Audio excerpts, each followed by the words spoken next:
Welcome back, Wolfpack. Verlis here, and this is our 50th Fan Friday. That's actually kind of crazy, and we have a rotation battle to celebrate it as well, because rotation battles, I really enjoy them. I think they're really fun. I think they're incredibly strategic. The reason why I don't play them often is because they're almost too draining to, like, you have to devote 110% of all your mental processes to try to outpredict and outplay your opponent. You have to think, my opponent can switch out a Pokemon and still be able to attack. I can do the same. How do we do this?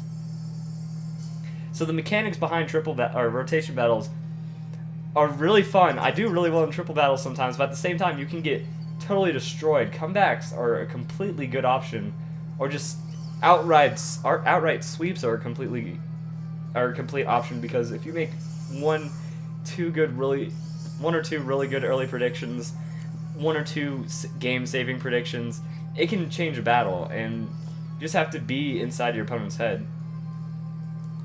So, right now, Ampharos is sitting on a Cotton Guard, which is pretty nice, but this Sylveon is really tearing up his team already.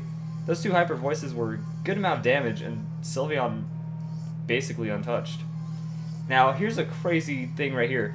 The opponent predicted into the Chandelure, so used the Hydro Pump, or maybe just was okay with using Hydro Pump. It's good coverage against all the Pokemon on the team.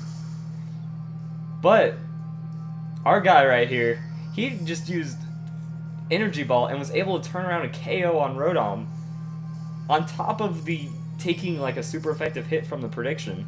So that's pretty crazy. Like, anything can happen.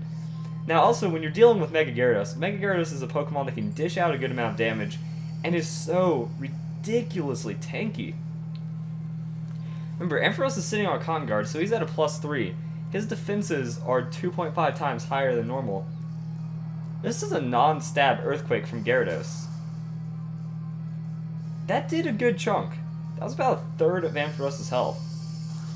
And in return, Discharge isn't a KO. So that's a very bad thing. Opponent goes for the Talonflame. You know, that priority Brave Bird, you can just kind of send it out, rotate in, and no matter pretty much what the opponent was doing, that's a KO.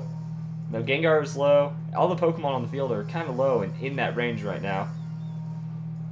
So try to save it. He goes into his Aladdin. Also, I like the name of the Gengar, Dark Smiley. So here's the re-rotation, and the opponent got a good prediction right here. Felt Ampharos was coming back in and was able to take him out, because Ampharos is a bit slow.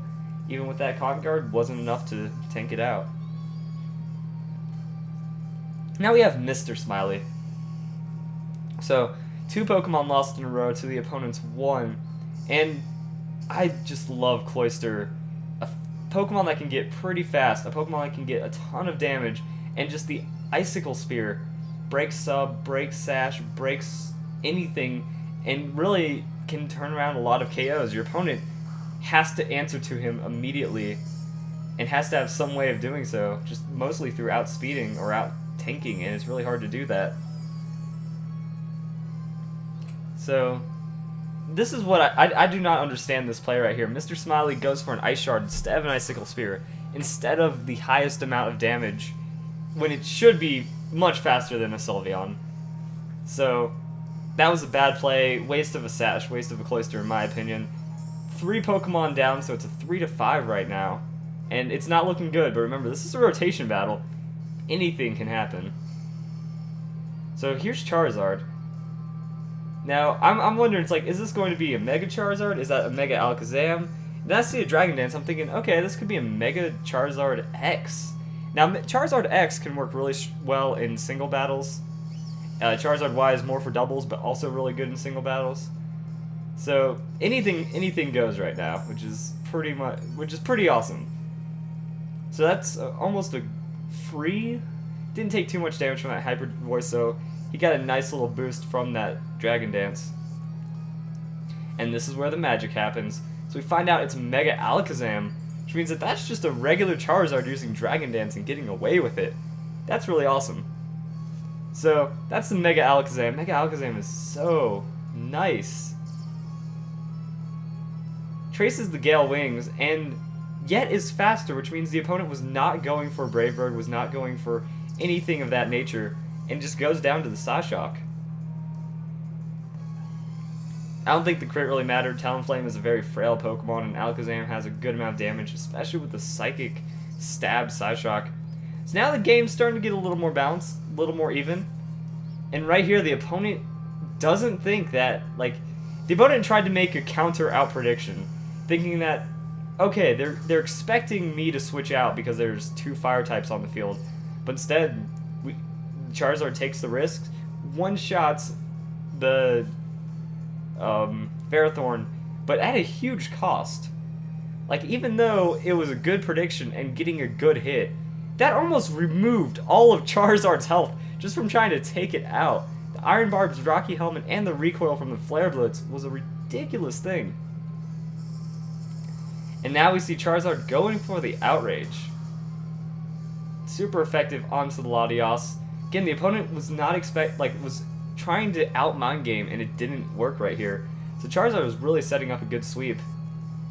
And this is the first time I've seen this happen. This is the first time I've seen a Dragon move not affect a Fairy type. Because generally when there's a Dragon type Pokemon, they don't use their Dragon type moves that often. There's harder hitting stab moves, mostly Earthquake, or better coverage moves like Stone Edge, so you don't see an Outrage, you don't see Dragon Claw as often anymore. And since Charizard was locked into that Outrage, it was a good prediction to have a not very effective hit. So he goes into his super tanky Gyarados, expecting it to be enough. It was not. And now it's pretty much over from here. Even though Sylveon's tanking it up pretty well, even though Sylveon can put out a good amount of damage, Mega Alakazam has a decent amount of special defense. All of the opponent's Pokemon, or all of the allies' Pokemon, are pretty low. There's not much that's left. Pretty much protect, stall, not do too much else. So even though it's a tanky Sylveon, it can endure some hits. It can endure all that. Goes for the protect a second turn in a row just to get under your skin. Don't you hate when that works? But it happens sometimes. You have no other option. You might as well go for that second time protect. Might give you enough health back, and the leftovers might stall out just the right way. But Flare Blitz is too big of a hit. Sylveon goes down, and that is this Fan Friday number 50. I'm alright with that. It was a cool battle. Got to review some rotation. Got to see a Charizard that doesn't Mega Evolve and use Dragon Dance. That's old school. So I hope you guys enjoyed this video. I think it was really a good battle. And get ready for some more Fan Fridays.